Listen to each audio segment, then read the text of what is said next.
Pierre Bourdieu constate que les individus ne sont pas interchangeables et pour expliquer ça, il a élaboré toute une théorie et notamment des éléments centraux de cette théorie sont les 4 grands capitaux détenus par les individus. Donc les individus, ils vont se distinguer par leur possession inégale de capitaux.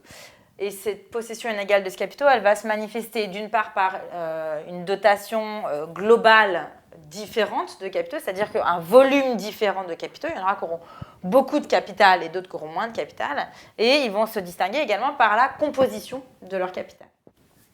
Alors, quels sont les 4 grands capitaux importants pour se développer et trouver sa place dans la société selon Pierre Bourdieu? Le premier paraît le plus évident, c'est le capital économique, c'est-à-dire les revenus et le patrimoine, la richesse dont dispose un individu.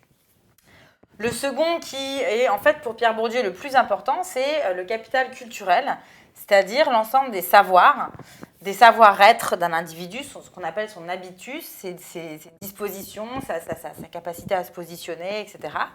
Ses diplômes qui en fait valident les savoirs et puis la possession inégale de biens culturels. Donc voilà, le capital culturel est un autre type de capital très important.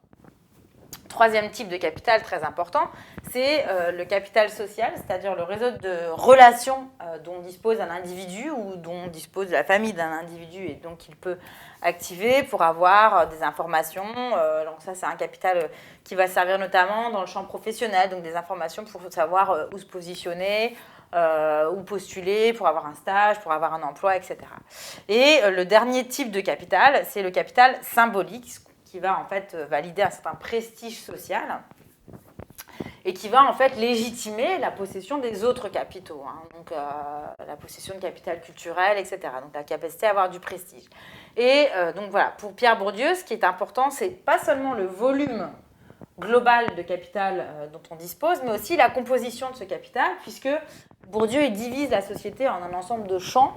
Et puis, donc pareil, le champ de l'éducation, le champ professionnel, le champ sportif, le champ politique, etc. Et puis, les capitaux nécessaires pour trouver sa place, pour se positionner et donc pour réussir dans un champ, ne sont pas les mêmes. Ça, dans le champ, par exemple, politique, le capital le plus important, c'est peut-être pas le capital culturel, c'est peut-être davantage le capital social. Par contre, dans le champ scolaire, le capital le plus important, c'est le capital culturel, etc. Donc c'est pour ça que c'est pas seulement le volume global du capital qui va dépendre, mais aussi sa composition.